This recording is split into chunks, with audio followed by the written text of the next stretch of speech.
سلام به کانال یوتیوب من خوش اومدید. امروز قراره با هم دیگه یه فیلم ترسناک دوبله کنیم، پس حتما با ما همراه باشید. اگر از این ویدیو خوشتون اومد حتما لایک و کامنت فراموش نشه و حتما هم سابسکرایب کنید، ممنون میشم. خب میریم که با هم دیگه روند دوبله این فیلمو ببینیم. خب فیلمی که قراره دوبله کنیم اسمش هست دابل بلایند، محصول سال 2023.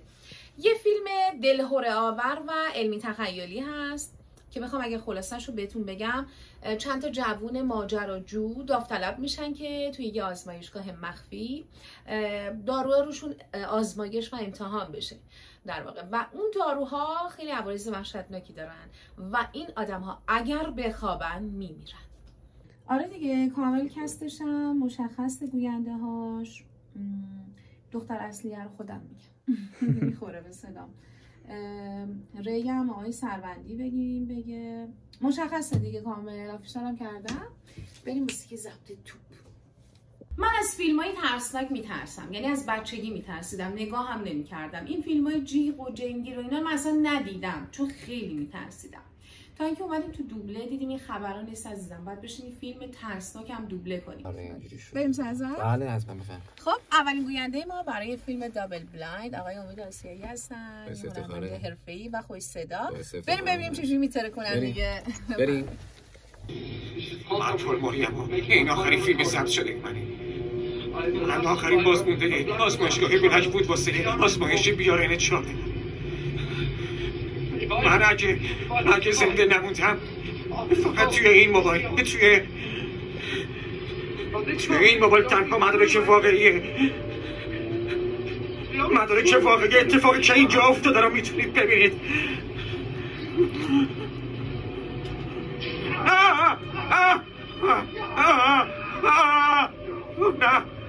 مرسی عزیزم، مرسی. من خب در خدمت سرکار خانم مریم خلقتی عزیز هستیم از گوینده های حرفه‌ای و تاپ دوبله. برای نقش دکتر برک بهشون زحمت دادیم، امیدوارم که ببینید و لذت ببرید. باعث افتخار منه، امیدوارم که خوشت بیاد. عزیز دلی. برم. خب بریم.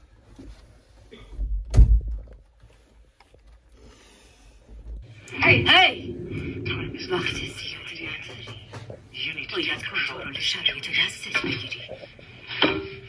اینطوریه؟ تسلیم شدی؟ راستش واقعا ناامید شدم. خیلی بهت امید داشتم اما ناامیدم کردی امیر. این یه تست بود و تو رد شدی. تو نمیتونی گروه رو کنترل کنی، نمیتونی از پس کم خوابی بر بیاری، حتی چاقورم ندیدی. مرسی عزیزم، ممنونم لطفاً. خب در خدمت آقای ماهان برومند هستیم، گوینده خیلی خوش صدا و حرفه‌ایمون. برای نقش امیر قراره بهشون زحمت بدیم، یه نقش پربازیه که یعنی آره اوکی حله. من به فیوزا دست نزدم، حتی نمیدونستم کجاست. نمیدونم فیوز میپره، اتفاق دیگه. نمیدونم راجع به چی حرف میزنی. بچه ها به حرفم گوش بدین. شما خسته این، ترسیدین، درست فکر نمی کنین. خواهش میکنم دستمو باز کنین، همه چی رو توضیح میدم. دارین مثل دیوونه ها رفتار میکنین. کلر لطفا. قربونت. مثل اینکه فقط ما 3 نفر اینجا دختریم. وای برای 5 روز. ببخشید یه بار دیگه. یه لحظه هست. چی با اعتماد به نفسم اومدم سر کار، اینجوری نبودم. سلام، من آلیسونم. بریم. آی دختر صحرا نیلوفر. بریم. سلام، من آلیسونم. مثل این که فقط ما 3 نفر اینجا دختریم. وای برای 5 روز چقدر وسیله آوردی. آقا من فیلم ترسناک میترسم و گفته بودم و من میترسم و خیلی چراغا رو اصلا خاموش نکنید، من خیلی میترسم.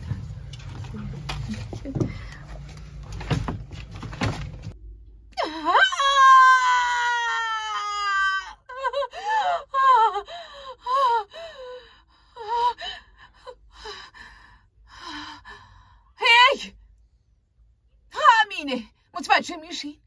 ما تا الان 2 نفر رو از دست دادیم. نفر بعدی کی میتونه باشه؟ فکر میکنید بلک‌وود انتظار داره از اینجا بریم بیرون؟ اونا تا الان اسممونم حفظ کردن و حقم دارن، چون اگه همینطوری ادامه بدیم کارمون تمومه. ما 2 تا راه داریم. میتونیم منتظر بشینیم تا کسایی که این بلا رو سرمون آوردن نجاتمون بدن، یا با هم کار کنیم. باید یه راه فرار پیدا کنیم. شما رو نمیدونم، ولی من از صبر کردن خسته شدم. خیلی خوب، این نقشه ساختمونه. ببینی اینجا ما رو زندانی کردن، اینم راه خروجه، اینم مایی. ما فقط باید این دیوار رو بیاریم پایین، بعدش آزادیم. نه زیادم ترسناک نیست اونجوری که فکر میکردم، بیشتر دلهره آوره، قابل گفتنه. ریه ها ملتهب شده به خاطر دود. میگم دود مصرف نکنید به خاطر اینه. آخرین گویندمون هم اومده. کار درست، حرفه‌ای، صداقش هست، نمیدونه. هرچی بگم کمه. هر چقدر انتظار کشیدیم خوب بود، به موقع بود. خیلی فان هستن ایشون. آقای میخوام رو نمایی کنم. آهنگ بزنید. ببخشید میشه اول بازم کنید. قصه بندی شده با پست اومد. بله تی پاکس. بفهم. جناب آقای حمید سربندی. سلام عرض میکنم خدمت بینندگان و شنوندگان عزیز. رفیق قدیمی منه، گوینده کار درست حرفه‌ای. قرار رول ریو بگه برام. بهتره کن دیگه ببینم چیکار می‌کنی. مثل همیشه فوق العاده.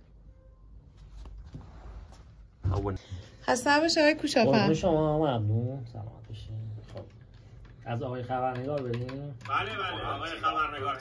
آقای خبرنگار.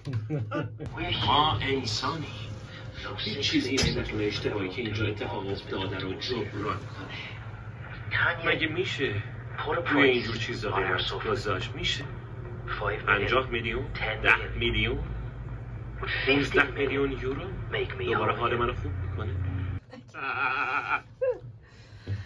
خسته نباشین. سلامت باشین.